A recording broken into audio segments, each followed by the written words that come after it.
Good afternoon. I want to welcome everybody to what I'm sure will be an engaging and very, very timely discussion. I want to start by thanking the School of Public Health and the Watson Institute for International and Public Affairs for hosting this event. And I'm thrilled to have our new Dean of the School of Public Health, Ashish Jha, moderating today's conversation. I want to thank our panelists, Junaid Ahmad, Lois Pace, John Kingasong, and Ed Steinfeld for taking the time to be with us today. I'm Chris Paxson, I'm president of Brown, and I'm glad to be here too. I'm looking forward to it because it's hard to imagine a more important topic than global public health in the wake of the presidential election, the US presidential election. For nearly a year now, and it's hard to believe it's been that long, we have been dealing with the pandemic. And to date, more than 50 million people have contracted the virus. It's claimed at least 1.2 million lives worldwide. And the United States, as I think most of us know, has registered more coronavirus cases and deaths of any country in the world. And cases are continuing to increase in many countries across the globe. So we're heading into what might be a pretty grim winter, sadly. We're facing questions about when a viable vaccine will become widely available and really hard ethical questions. Who's going to have access to it first at a time when the US has increasingly retreated from leadership on the international health stage? And, I think it's also important to remember while we're so, and rightly so, interested in, I was going to say obsessed with what's happening with coronavirus. It's so important. It's also important to remember that it's far from being the only pressing global health issue. There are many. And just to name one, the effects of climate change have become increasingly evident. And this comes at a time when the US has withdrawn from the Paris Climate Agreement. Maybe that won't last long, but we haven't been in the game for some time. So, these are issues of incredible consequence, not only in terms of global public health, but also in terms of economics and in terms of ethics. The question we're facing now is what leadership and international engagement we can expect from the new presidential administration. And we also have to consider the long-term impacts of the previous administration. Things don't just turn on a dime. Now, as you know, and we've been saying this repeatedly in the previous months, Brown is a nonprofit, nonpartisan institution, and that fact has to guide everything that we do as a university. While we can't engage in political advocacy, what we can always do, and what we have an obligation to do, is to engage in a spirit of free inquiry and attention to scientific knowledge and facts as we grapple with difficult issues. There's no doubt that this has been a challenging and contentious political cycle, and it's exactly at times like this that I think that what we do at Brown matters most. What do? We consider complex, consequential issues. We work to pursue solutions through education, research, and service. It's this work that is core to who we are, it's core to our mission. And today's discussion is just one example of that work. So I'm looking forward to a stimulating conversation ahead. And again, thanks to all of you for being here. And I will turn it over to Dean Jha. Thank you. Thank you, President Paxson, for not just getting us started, but really framing the moment that we're in and the issues that are in front of us. I'm going to get to the panel very quickly, but I want to do a little bit of housekeeping first. Just a reminder, this event is really part of a series of events that Brown University has been hosting in the aftermath of the election to help us better understand the impact of the election on all sorts of important issues, from domestic public health to international relations, to our society, to issues around race and justice. And today's focus really is going to be about the impact of the election on global public health and international relations. Now, before I introduce our panel, two more quick things. This event is being recorded and will be on the websites of both the Watson Institute and the School of Public Health. For those of you who are on Zoom, you can submit questions through the Q&A, and we'll try to get to as many of them as possible. And it is also being live streamed by the Watson Institute's YouTube channel, which is also closed captioned. And you can submit questions through there, which we'll also try our best to get to. Now, let's get to the main event, which is this incredible panel that we have put together. And they all have long distinguished careers, none of which I'm going to get into with any great detail, because I want to actually hear what they're thinking. But let me very quickly tell you who they are. The first person is Junaid Ahmad. He's a highly regarded, well-known international economist. He's currently the country director of the World Bank in India. And as we started this conversation just before we came on, he is a proud Brown alumnus, and therefore, even though it's late at night in India, he is willing to pay the Brown tax and join us today. So I'm thrilled about that. The next person kind of on my list is Lois Pace. I've known Lois for many years. She is the executive director of the Global Health Council. She has worked in global health on the front lines in country, in 10 different countries, delivering and really mobilizing resources for health. She's also on President-elect Biden's coronavirus task force. And we probably will not get into a lot of issues around that task force today, but just FYI. Next is John Kingasong, who is the first director of the Africa CDC. And for those of you who don't know or have not been watching as much what's been happening with this disease outbreak in Africa, I believe it's hard for me to imagine anybody who's been more consequential in helping that entire continent through one of the biggest public health crises of our times. And we are incredibly delighted to have John with us. And then last, but certainly not least, is my Brown colleague, Ed Steinfeld, who is the Howard Swearer Director of the Watson Institute and Professor of Chinese Studies and Political Science at Brown University. So that's our panel. It's a great lineup. And I'm going to just start off with a very high level question, which is, the supposition behind this event is that this was a very consequential election, that the election of Vice President Biden is consequential compared to an alternative where Mr. Trump might have won. So first of all, the question is, do you agree it is consequential? And I'm specifically thinking in terms of global public health, and for Ed, maybe international relations more broadly. And then if it is consequential, what do you think the consequences are of the election turning in the direction that it has versus if it had gone the other way? And I am going to start off with Junaid, and then I'll go to Lois, John, and Ed. Ashish, thanks. And it's an absolute pleasure to be back at Brown University. Ashish, I have to say that for a Bangladeshi like me, every US election is consequential. The impact that the United States has globally, we have felt from 1970-71 when we were a country that fought for its independence and US was not on our side, to today where US plays a role. So my perspective is not whether it was Mr. Trump who won or Mr. Biden who wins. Mine is the fact that every time there is a US election, it matters.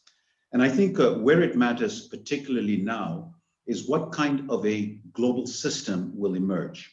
Bretton Woods institutions, IMF, World Bank, the United Nations, emerged out of the chaos of World War II. I think coronavirus should be seen in exactly the same way. I think coronavirus has pushed the limits to where we consider ourselves globally connected and to see whether we can create a global response to a global disease. And in particularly whether we have a system that can create a global safety net for countries and for people around the world. And I think that as a world banker, as a diehard multilateralist, I would say time has come for us to rewrite multilateralism, because climate change and corona tells us we live in a world of shared sovereignty, not in terms of separate sovereignty. And if it's shared sovereignty, we have to rewrite the rules of global engagement in where one country's decisions affect another, where groups of countries' decisions affect the globe. Who mediates? How does it mediate? So the only point that I would say is every time there's a US election, multilateralists like me ask the question, where will the new president take multilateralism? Because I think the pandemic and climate change have made it very clear that a new multilateralism must be created. Fabulous. Great start. Lois, consequential, yes or no? And then if yes, how? Yeah, no, of course. I too appreciate being here, and certainly am grateful to Junaid for kicking us off so well. For me, I'm sitting here thinking also about the fact that while every US election is consequential, for me as an American, we haven't quite had public health and global health specifically at the forefront in a way that it has been this year, right? And it's funny because I think with each cycle, you have advocates like me really pushing any candidates for progress in this space and for them to prioritize this work. And we're constantly told that foreign policy and specifically foreign assistance or foreign affairs just really isn't a voting issue. And so this year, it's sort of that assumption was very much turned on its head. I think for that reason, and given I think what we all are aware transpired throughout the year with global health, particularly with the Trump administration, it's definitely fair to say that both or either would have taken different approaches to global health. We saw with President Trump his disengagement from the World Health Organization, other decisions that they made around global health institutions and engagement and sort of our history and leadership in this space as a country. And so you have now a President-elect Biden who has already said on day one, he'll reverse the decision around WHO, and as well as touch on other areas, right? So really looking at, as President Paxson was saying, it's not just about COVID, the consequences of this election and US leadership, but also you have something like sexual and reproductive health and some of the decisions that were made in that regard by this administration and a President-elect Biden coming in and also presumably reversing some of those decisions or actions. And so regardless of the differences between the two on COVID, there are these other, I guess, ripple effects or consequences of who comes in next year. And so appreciate the question and looking forward to digging more into what President-elect Biden administration's policies might entail. Great, thank you. That's really helpful. And John, I'm going to come to you next. And sitting in Addis, sitting by the African Union, how consequential do you think this US election is for global public health more writ large, but also for the African continent, especially obviously around public health? Oops, I think you're muted. John, I think you're muted. Okay, good. Perfect. Thank you. I think a couple of things. It is very clear that one, when the United States have led, the world had always been in a better place in terms of global public health. And there are several examples for us to show where, from the perspective that where I sit. I think there's a saying that your stand in any issue is where you sit. I think sitting in Africa and seeing the world, I remember vividly in the early 2000s working in Cote d'Ivoire, where Tony Fauci and the Bush administration, they visited, and then PEPFAR was created. And it was a turning point in our ability to fight HIV/AIDS, in not just in Africa, but in the whole world. I think that really shows leadership. I mean, if the United States leads, the world succeeds. I mean, I think we've learned from this crisis that there is clearly, we are more connected than we thought we were, that we are more vulnerable than we thought we were, and that that inequities that defines global public health are just everywhere. I think the virus has exposed and amplified those inequities there. If you look at our global health security index, where we used to pride ourselves with different colors of the world and whatever, it fell apart. I think we have to be humble enough to say that how do we look back at that global health security index, look back at our joint external evaluation scores and say, look, let's sit back and take a deep breath and say, what does leadership really mean in terms of making sure that this Global Health Security Index align with the reality. I think that we have to be very humble enough to admit that we are more connected. And so I would just say that there are four underpinnings of what we need to look at going forward. The ability to, that this leadership for the new administration has to really emphasize cooperation, collaboration, coordination, and communication. Those four C's should really define where we go from here in terms of the US leadership and the world's following, and I think making the world a better place.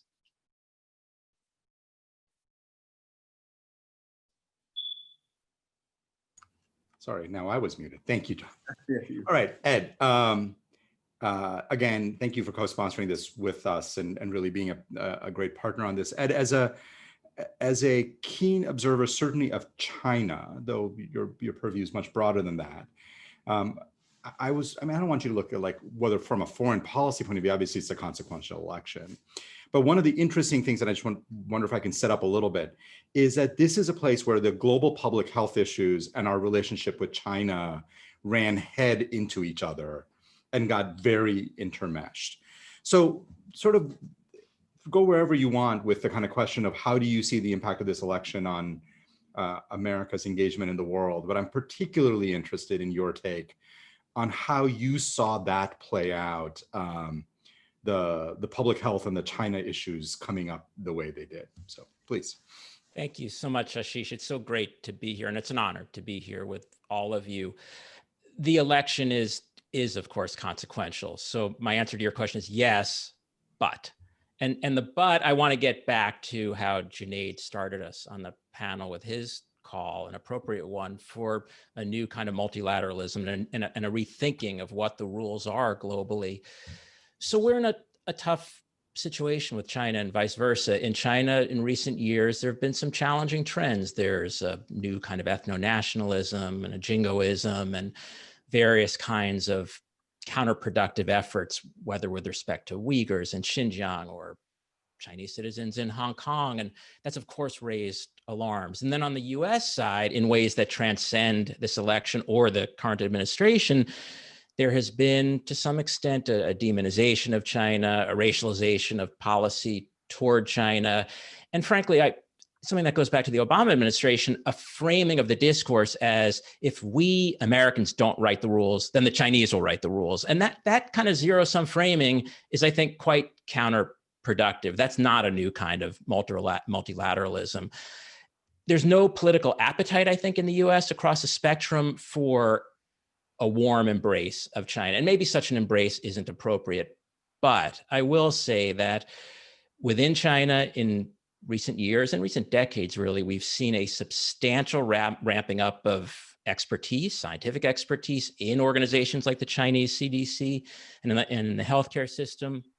We've seen a ramping up of innovation surrounding a variety of different kind of technologies to monitor the situation, to respond. So there are people to engage and there are positive lessons to learn. And I think we do have to find ways to be reasonable and to engage on both sides, not necessarily to come to some kind of rapprochement, but really to think about a new way of writing rules together that will start addressing some of these problems that are clearly common problems, whether it's public health or climate or any other number of problems. Great. Okay, that leads me down about 4 or 5 different paths across the comments you've all made. So I'm going to start by really getting to the heart of what I heard in several people's responses, which is the architecture for global health. And I'm going to be way too simplistic for a second and sort of describe it. I mean, it's obviously the global health infrastructure and architecture is very complicated, but in some ways we see central to it the World Health Organization. And then you see this kind of, ministers of health and the health and governments, really this being representing the voice of governments. How do you feel like WHO has done in this pandemic? And if we're going to re-envision a new global system, what is the role of WHO going to be in such a system? And Junaid, because you got us started on this in re-envisioning and rewriting the multilateralism, how do you think that that has to be done? Like, what needs to look different as we move forward? And if, to the extent that you're comfortable and want to reflect on WHO's performance, I'd love to hear your thoughts on that as well. Well, first, we, the World Bank, our partnership with WHO is extremely important. So in India, for example, we're working together on fighting tuberculosis. And WHO has, in the field, across all states, professionals that are supporting state capability. And we come in with the whole issue of finance and management around pandemic. So the partnership is extremely important. So when I look towards the future of what multilateralism should be, I think that we have to break the narrow, siloed approach to the work we do. One of the things that I worry is that when the pandemic hit, we looked at the world from lives versus livelihoods. That if you really want to support lives, you've got to slow down livelihoods. You know, the whole flattening of the curve. And I think that one of the reasons why this absolutely impossible dichotomy was put on the ground is public policy and scientists are not talking to each other. Pure scientists are not talking to economists. Economists are not talking to sociologists. So we're not learning from each other in how to deal with something that should not be about lives versus livelihoods, right? I mean, which leader could actually go out and say, I'm going to take away your livelihoods to save you? And in a country like India, my own Bangladesh, when you do that, it's impossible to separate the two. So I think that one of the things that I think we need to look at is how do you create a collaboration between a World Bank and WHO that is not in a silo, that is far more integrated. You know, I'm actually let me be provocative. I think that a World Bank should have shares in the WHO. A World Bank should have shares in the African Development Bank, that some of our staff should be in the African Development Bank. Unless you create this bridge across multilateral institutions, you're not going to be able to create a global safety net or a global organization. The 19th Street, IMF and World Bank, that street is a narrow street, and yet it's as big as the Grand Canyon, right? We need to figure out how to work together. And I think we have Kristalina, who has grown up in the World Bank context, is now the head of the IMF. If you listen to the way she talks about monetary policy, it's crossing into a development policy angle. So for me, a future multilateralism has to be one where the multilateral organizations are far more connected and the walls have broken. And that's a different WHO and it's a different World Bank. Okay, I love that. And so this idea of collaboration across multilaterals has been around for a long time. And you're saying, talking about it is great. Let's actually start doing it by integrating in critical ways across institutions. Lois. Yeah, well, presumably this is, well, it is or should be happening already. And so something that happened last year, probably too quietly, was this launch of a global action plan on essentially health goals, right? Global health goals. And the whole premise behind that was to have each of these agencies, including WHO and the World Bank, but also organizations like Gavi, the Vaccine Alliance, and the Global Fund and the like, to come together around these collective objectives, right? These common goals that they all share with UNICEF and others around global health. This is pre-pandemic, mind you, right? And so ideally coming into this year, each of those agencies could have deployed that framework, could have really utilized each of those recommendations across these various pillars that they had outlined in terms of how they would work together, you know, across their various systems. Now, we all know how complicated that can be at a governmental level, let alone at an intergovernmental level or multilateral level, but that was the dream, right? And there are many of us who are calling on those agencies to recall that effort that was just, you know, it's just a year old. Because that is the way we should be working, and kudos to them for recognizing pre-emergency that was important. And frankly, I think what we saw, it was driven by countries. And so that's another important piece of this for me, which is how we shift multilateralism is to ensure that is done even more so from the ground up. Now, granted, you already have governance structures driven by member states who dictate the work of each of these agencies. But really, when it comes to the work, there's still, we were hearing from countries like, like Ghana, where work is being done, or like Germany, a major donor really saying, oh, it would be very helpful though if you all actually did that a lot better. And so what this GAP or Global Action Plan was also intended to do was to kind of put the power in the hands of countries. And what I mean is not just those governments ideally, but also those citizens to say, this is how ideally you work with us. and so this is what we need. You go huddle, get your acts together, get your affairs in order, and then come back to us with a clear plan, a coordinated one, as John was saying, as to how you can help us. So that for me is really getting more into the ideal of how not just WHO, but these other organizations could or should work. The good news, at least on the side of WHO, coming back to how they fared, is that there has been an ongoing evaluation of the agency led by even Dr. Tedros, right? From day one, him coming in and saying, I know WHO needs work and I'm ready to make that happen. And you have also these ongoing evaluation processes, even in the midst of COVID, and almost especially due to COVID. And so that's good news. And we will hear more from those sort of various bodies or committees. The reality is WHO is still very much hamstrung by its own structure, right? So whether it's member states giving money that's earmarked and not sort of generalized funds, or WHO not necessarily having the authority to enter a country, let alone sort of give a critique of a country's response.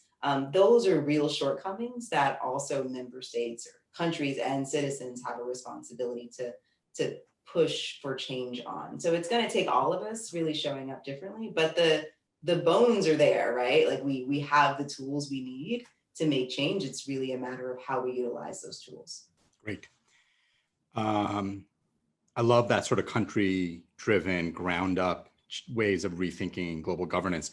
John, I'm going to switch gears a little bit because I want to get to a couple other questions, and then I see some questions coming in through the Q&A as well. And you brought up the Global Health Security Index. There have been a lot of efforts to look at things like preparedness and preparedness of countries. And many of these metrics that people had developed, and I've been involved in developing some of those metrics on how prepared are countries for disease outbreaks, often put the US and the UK at the top of the list of most prepared, and put many of the countries on the African continent as among the least prepared. And the performance of countries in this pandemic, let us just say, has not followed closely to what those preparedness metrics examined. And they tended to look at things like surveillance systems and laboratory capacity and public health workforce, et cetera. So I guess I have two related questions for you, John, which is, what do you think those metrics got wrong? And I want to get to the heart of a question that I really would love to hear your thoughts on, which is, how do you think the African continent, and again, it's a large, diverse continent with lots of different places doing very differently, so you can't paint too broad a stroke, but how do you think that the African continent has done as largely as well as it has in this pandemic? What are the key features? So what about those metrics have we not been quite measuring correctly? And then help us all better understand how things have gone across the continent, across Africa. So no, thank you. Let me maybe divide my thoughts into two here, because this is a complex question about the Africa's performance and the metrics as a whole. But I would like to maybe touch very briefly on what Lois just mentioned about how you frame it about the global health architecture. I believe strongly that we have to have a strong WHO, but an empowered WHO. But then we have to really begin to argue for a new public health order, where that strong and empowered WHO begin to balance the powers between the regional bodies, like the Africa CDC, and then the national structures. You cannot over-centralize a security response. I think it's like putting all your army, your navy, your marine, and everything in Washington, DC, and expecting that you can protect the United States is wrong. I think it's a concept that was conceived in 1947, where a continent like Africa was just about 250 million people. Today we are 1.3 billion. You cannot over-centralize our dependency in Geneva. That doesn't work anymore. I think that is very, very clear. I just wanted to underscore that we need that balancing of power now. Now, for the Global Health Security Index, I think there's clearly the capacity and capabilities are in those the countries of the North, for sure. The surveillance system, the laboratory systems. But there are 4 Ps that govern an effective response. I mean, there's the population, the pathogen, the policies, and the politics. If you get any of those mixed up, then you are in trouble. I think that you may have the wonderful capacities for to sequence the virus, but if the politics is messed up and the policies are wrong, you waste your time. I think what do we do in Africa? Before I came to Cambridge, and where I met in your office, we convened all the ministers of health. Our first case of COVID-19 was showed up in Egypt on the 14th of February. And at that time, we had trained countries that had direct air route, direct flights to China. We brought them to Senegal, trained them on the diagnostics, and we're hoping that our first cases will all come from China. Now, most of our cases came from Europe, with the exception of Egypt. So on the 14th of February, the first cases were reported in Egypt. I advised the chairperson of the Africa Union. I said, look, bring all the ministers of health together in Addis Ababa, and we tell them exactly what to do. I think and they all came. When we convened that meeting, they said, John, somebody came to my office and said, John, why do you want to set yourself up for failure? The ministers will not come, but 40 of them came. Those who were traveling, like the Minister of Health of Nigeria in Europe, rerouted and came back to Addis Ababa because of the urgency there. There we agree on a joint continental strategy. I mean, that a joint continental strategy that said we must cooperate, we must coordinate our efforts, and we must do the same thing. So when they left and the first week of March, cases started showing up around the continent, they did exactly what we had advised them to do. We also have a task force. I mean, we're one of the first continent that have a task force that meets every week at 4 p.m. East African time in our emergency operations center to bring the entire continent together to adjust strategy and discuss strategy and share experiences there. So I think that we didn't have the capacity as you have in the United States, but we have the policies were right, the coordination was right, and the politics. The head of states have put me at 15 of them, the Bureau of the Head of States, 8 times. Okay, that is nearly every 4 weeks, President Ramaphosa, as the chair of the African Union, will say, John, you come in here, tell us where we are with this pandemic, what is the strategy, what should we do? I mean, 8 times, it's unprecedented. I've been in public health for 30 years, and I've never seen that amount of coordination there, where the President Kagame, President Sisi in Egypt, they all, I mean, listening to the Africa CDC, a nascent organization, giving them a direction. I think those are some of the elements that have been made, and they have really shown that spirit of cooperation in 4 areas. We developed a PAC strategy, which is a partnership to accelerate COVID testing, where we realized that the diagnostics were not there. So we created PAC to really accelerate testing. Today, we really ramp up that testing from May to where we are today. We created a common platform called the African Medical Supply Platform, where each country can go in there and just like Amazon.com and shop for the commodities there. You can all Google and see that AMSP.Africa. Now we've created a fund, the COVID Response Fund for the continent, where countries pool their resources and we use them for. So I think all of that they compensated for a lack of laboratory capacity, lack of surveillance. They're just the policies and the politics, I believe, were right, and they listened to the leadership. No one has ever argued about wearing masks. I think I've been doing round now of the continent to really keep encouraging the politicians and the leadership say, look, don't relent, no complacency, and I think, and they listen. I mean, they immediately adhere to what we are telling them. I think those are some of just the early reflections.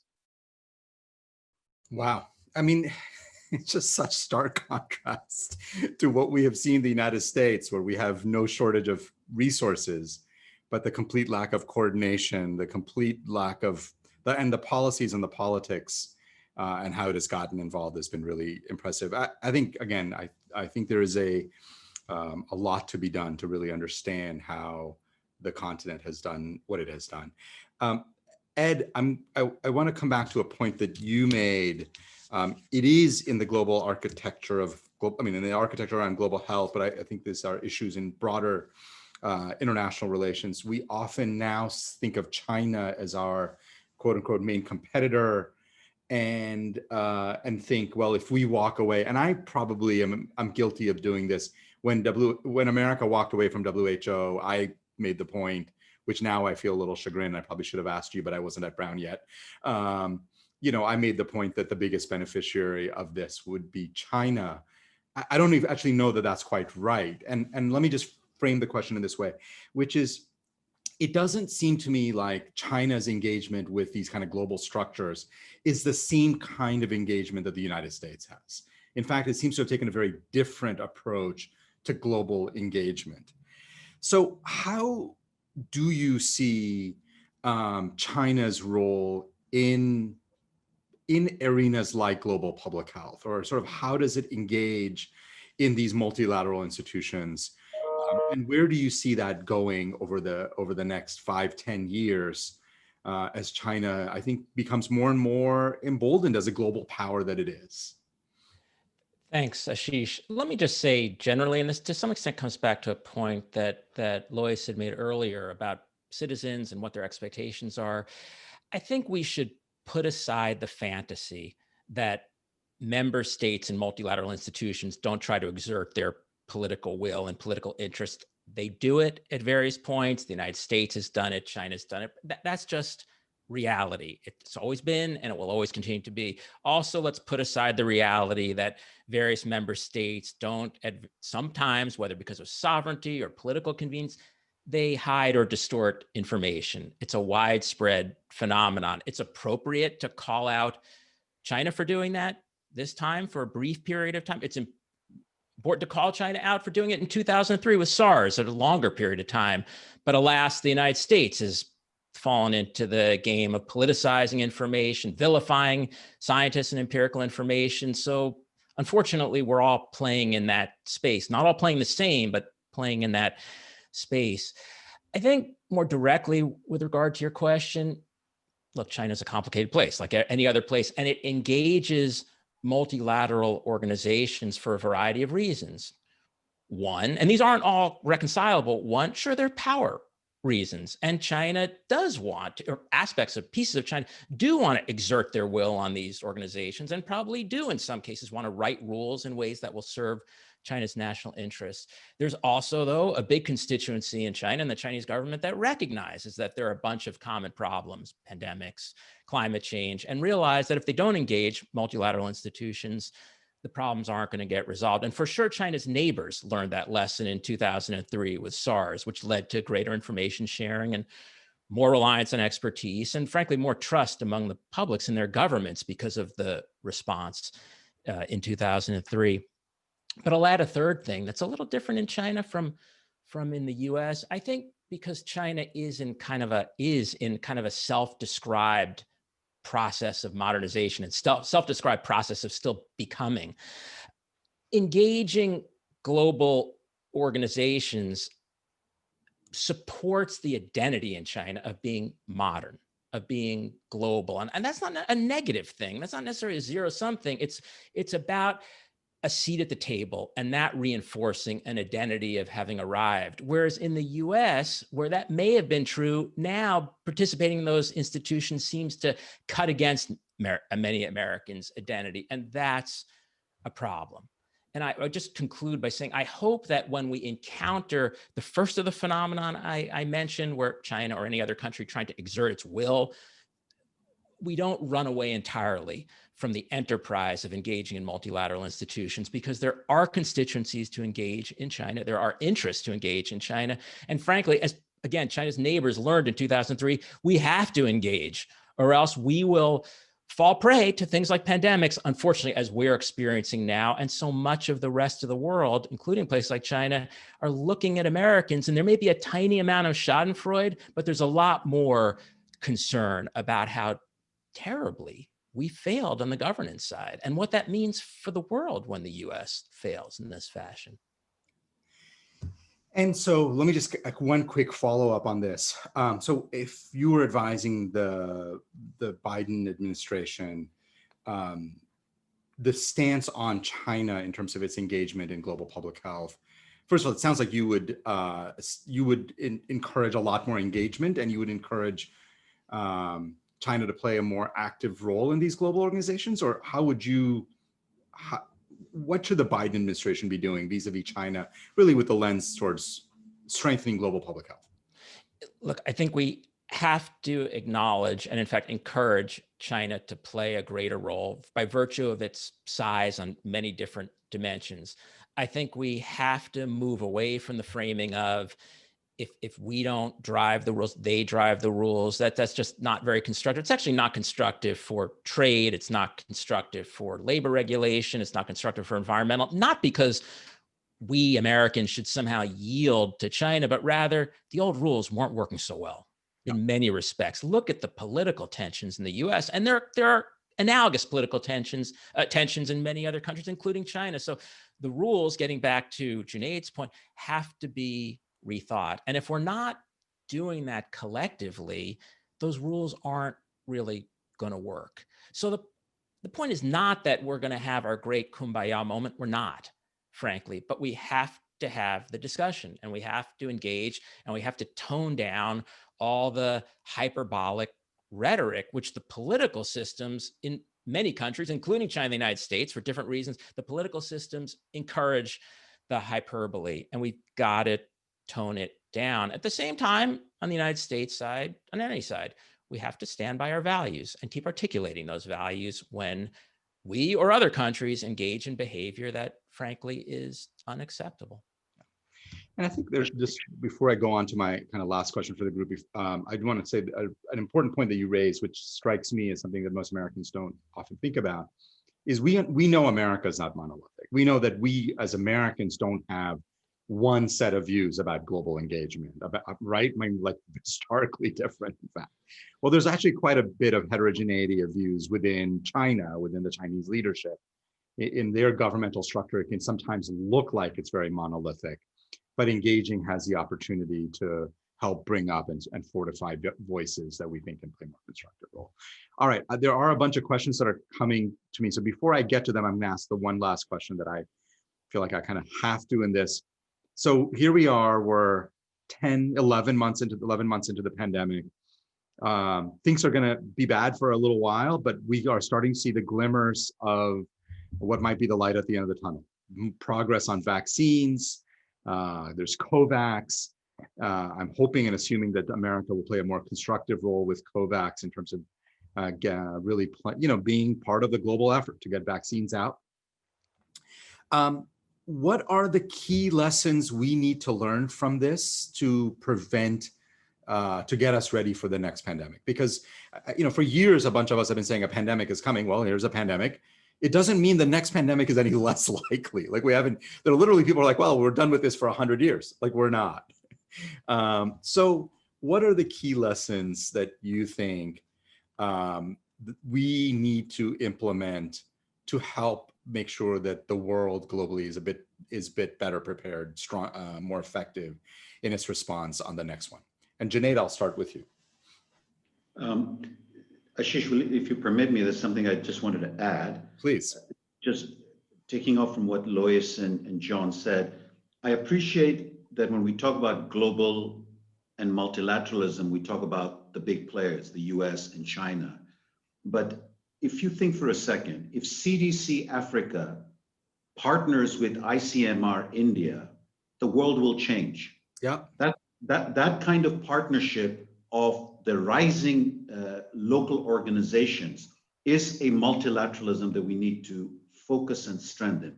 Second is we talk through the lens of sovereign nations. What's emerging is subnational governments. The relationship between subnational governments and in particular city governments is quite incredible. What I learned was New Orleans visits Dhaka city because New Orleans says, Dhaka, you flood every year. How do you manage that? We, New Orleans, we flood periodically and we have a difficult time. Those conversations are changing the nature of multilateralism. So I think it's important that even as we focus on US and China, we need to look at the subnational and local organization coming together. Before you, it's fabulous. And before you go on to answering the question, I do actually think it's a really important point that I think is that too often we think of this as kind of the global superpowers engaging with these major multilateral organizations.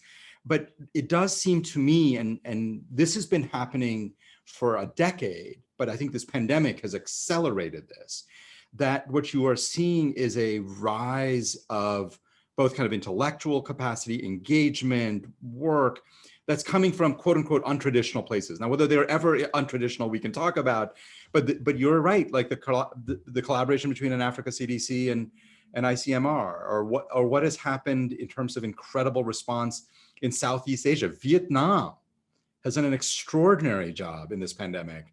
And what does that mean for really understanding who are the real superpowers? It's going to get mixed up in this pandemic. So I think that's a point that I'm sorry I didn't make, but thank you for highlighting that. I think that is a really critical thing. But if you want, you can address my first question around how do we make sure we're ready for the next one, or we can pass it on whatever you want, Junaid. No, so I think you've asked a question that could easily be another hour of discussion.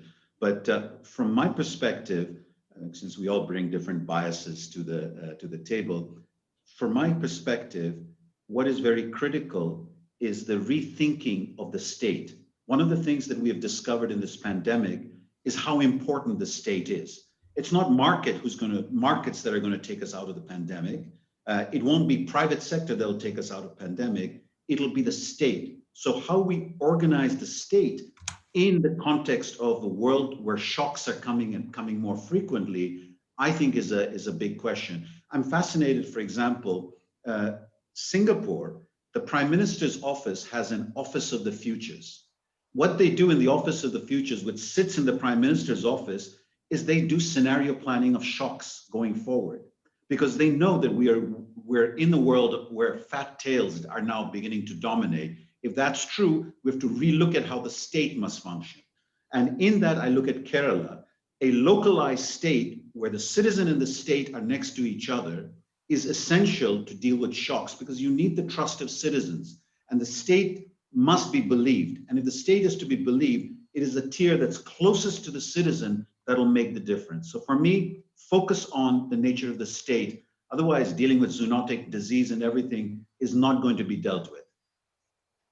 That's a very rapid question to a very deep answer to a very deep question you have raised. It's a fabulous answer. Lois. Yeah, no, I really like where this is going. I mean, I would slap a different label perhaps on what you both have shared, but you Ashish, you were even starting to answer the question, frankly, in a way that I would have, which is taking the power away from this so-called superpowers, right? Or shifting that power. There's obviously, as you know, have been rallying cries for the decolonization of global health, for example. I think we can talk about the decolonization of development broadly, but we obviously have known for a while, but certainly have seen in real time how much that framework is faulty, right? That premise is probably not so accurate. And so I think what it's going to take for us to do differently is to really shift our thinking in that framing, right?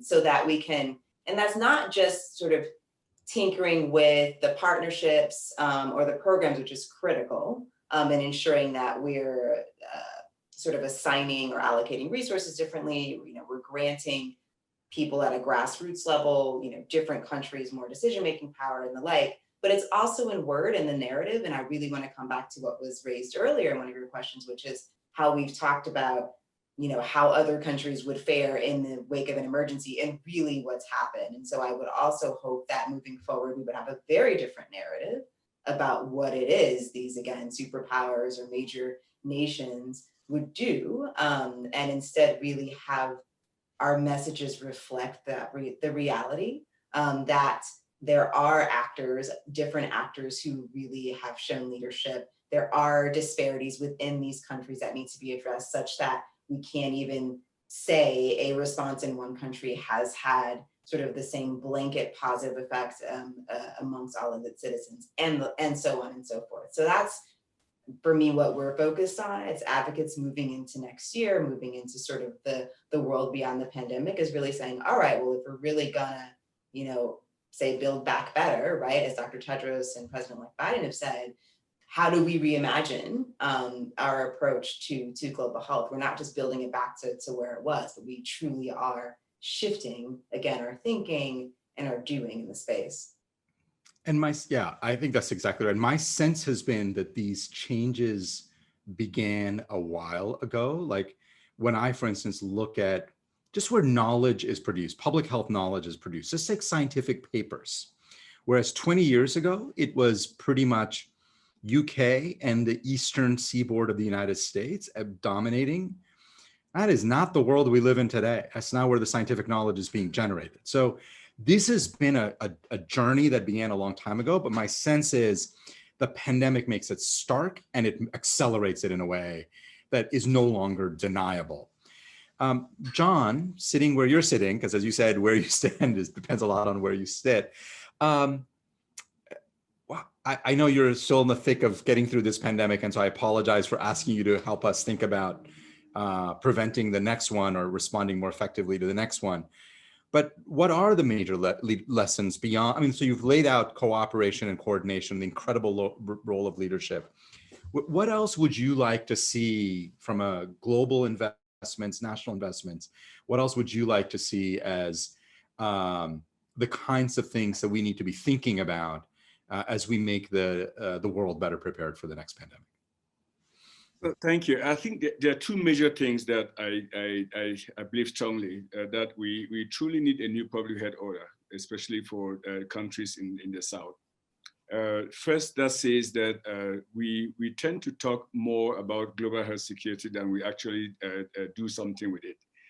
If you look at Ebola outbreak in West Africa in 2014, and my fear is that we'll start, when this is over, we'll start creating committees to write reports. I'll say, when they invite me to such committees, I'll say, thank you, go back and just take out those reports that you wrote, and then go take out those reports that you wrote and change Ebola and replace it with a COVID-19, and you still have the same report. So I think what's the point calling these committees? But we really have to be more serious and deliberate about the health security, global health security. And reason, as some have mentioned here, and really begin to apply a mindset shift where we say that we have to look at the global architecture, but look at regional structures and national structures. Global health security starts with national health security, and it fits into regional health security, then it goes to all the way to the center. If we don't have that mindset shift, it will continue to spin our wheels around and not, I'll give you an example. When COVID hit the world, and we in Africa knew that it was going to hit Africa. I remember in January 27, I wrote a piece in Nature Medicine. And at that time, there were 200 cases in the world. And I was raising an alarm for the continent of Africa. I said, Africa, we have to be prepared because we will be hit by this virus. There were 200 cases in the world. Yet I was powerless because I didn't know where to get diagnostics. We knew the sequences. I'm a virologist. If I had a lab, I would have synthesized my own primers, but we just didn't have any. And I had to send people to go to Berlin and carry a diagnostic in a suitcase overnight to come to Addis Ababa. Then we started distributing to many countries in preparation for. That has to stop, which means we have, over the years, known what needs to be done. And this has to be really inward. The African countries have to say to it that health security is as important as national security, and we have to invest in it in a very deliberate way. So you remove the World Bank from it, the African Development Bank. I own the problem. I say we have to invest in diagnostics. We have to invest in ability to do clinical trials, and then the bank can come in and support us, but it can't be the reverse, where we are waiting for the World Bank to release some monies, and then we by the time that those funds trickle down, you are gone. I mean, I think we're very fortunate that COVID didn't, that it started elsewhere, and we saw it playing out, and by the time it got to Africa, at least we had some basics there. So that is what I mean by that, reshaping that architecture. I think that is one. The second and last thing is global governance of this. We have to graduate from that dialogue of a vaccine is available, we'll get all the vaccines, and then the remaining ones, somebody else will get it. 2009, the H1N1 pandemic, if you take the newspaper articles that were published that time, and you wipe out 2009, you think you are in 2020. Okay, that has to stop. I mean, it has to be some governance that says that as the people in the world that share the same planet, we have to have a way of protecting each other and protecting each country by sharing those common tools and goods that will be developed during to fight a pandemic. So it can be, I mean, and that segues to the IHR. The instrument for health security exists, is the IHR, but it's not implemented. It's very, very poorly respected. I think that should be a starting point. We know what we have to do, but we've not done it well. Like travel and airspace, I was struggling in Africa to advise the head of states whether we should close the airspace or not. But I had to link to the IHR, but nobody was listening anymore because we had all panicked and everybody was doing what they had to do. And so it means we have to step back and provide some governance and empower the IHR so that it can prevent us and protect us from the next pandemic. Great. Yeah, it's interesting. I mean, I think I as one of the people who wrote one of those Ebola reports, I have been very clear. I don't want to write another report because I think, John, you're absolutely right that a lot of what we would do is take out just do a find and replace Ebola for coronavirus, and then we would end up saying a lot of the same things.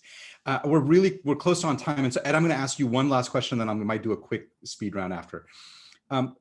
So one of the things that's been striking in the U.S. has been that we have the world's greatest military, huge investment in the military every year.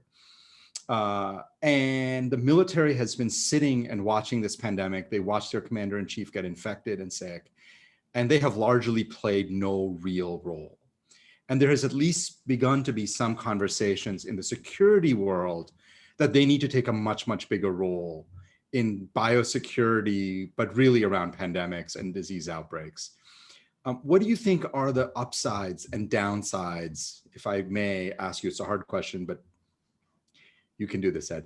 What do you think are the downsides and upsides of really turning this into a national security issue and having the Department of Defense play a much bigger role in thinking about these issues? Well, Ashish, let me try to answer this difficult question by linking it to the previous one you asked. So we've been talking a lot about globalism and multilateralism, which is totally appropriate. But the lesson I draw from the recent experience has to do with the importance really locally and nationally of trust. And when you look across, just to think about East Asia, countries that embody a variety of different kind of institutional setups, authoritarian systems, China, Vietnam, democracies, Taiwan, South Korea, across all of them, they had I would say, a very impressive societal response to COVID. And I would say a lot of that has to do with trust. Trust in the government, trust in expertise, particularly when there's a crisis. And then you look at the United States, where there's not trust, and for a lot of different reasons. Partly, we've had since time immemorial, gross injustices, gross inequalities, which undermine trust in the system. And then we more recently have a kind of a political drive to aggressively undermine basic societal institutions, everything from, political institutions to things like vaccination. And so, it's very hard to see how in a society without trust, even if you have all the resources in the world or all the best agencies, you're going to get people to do the measures they need to do to really address pandemics. And that brings us a little bit to the issue of the military. I mean, the military does have extraordinary capacity. I guess I would say the military has been involved. I know in a number of states, the National Guard has played a vital role given their logistical capabilities, their organizational capabilities, and they've been really important. I think it is appropriate to think about crises like COVID, the pandemic, as a national issue that requires a national response. And of course, it's a security issue. So fully mobilizing the military to participate makes sense to me. But I think we have to be wary of reflexively dumping onto the military a variety of roles for which they're neither fully trained nor which have to do with their mission. So the military does have great logistical capability, great organizational capability, but they're not diplomats. Therefore, they shouldn't necessarily be expected to do the work of the State Department. They're not, by definition, public health officials, so they shouldn't have to take up that role. And that's just a long-winded way of saying, I think the military has to be part of the solution. They've long been involved in humanitarian efforts, domestically and internationally. They're an important resource of talent and skill, but we can't, as we've done with so many other things in recent years, try to militarize effectively a response and expect the military to be the ones who are going to solve the entire problem. Great. That's a good note. And we are a couple of minutes over, so I'm going to just end there. I want to make just 2 or 3 reflections that I've heard from all of you. And again, sorry to go over, and I know you're all extraordinarily busy. I think the points around trust, Ed, are absolutely central. And that has come up over and over again, is the ability to create trust with the system, which actually gets to a point that Junaid made earlier about the person and the state, and where is that trust the greatest? And it may be much more local, maybe much more city than it is some national. And the other part that I do think is worth emphasizing is that the global architecture has gotten mixed up in the middle of this pandemic, jumbled up, and probably it was time that it needed to happen. We need to rethink the whole approach. This is really accelerating a longstanding pattern of much more intellectual leadership and governance leadership from places outside of where we have kind of mentally thought that stuff comes from. I don't know if it ever came from there, but to the extent that that was our mental model, it no longer will work. So this has been an extraordinarily useful, interesting conversation. I want to say thank you to all of you, particularly those of you who are joining from far away, because it's late in the evening. And so I'm extremely grateful. And thank you to the Brown team for organizing this, pulling this together. Junaid, Lois, John, Ed, thank you all for joining. We are going to have some difficult months and years ahead in reimagining all of this, but I think we can land in a much better place if we do our job right. So thank you for all of the stuff you do in this. Be well.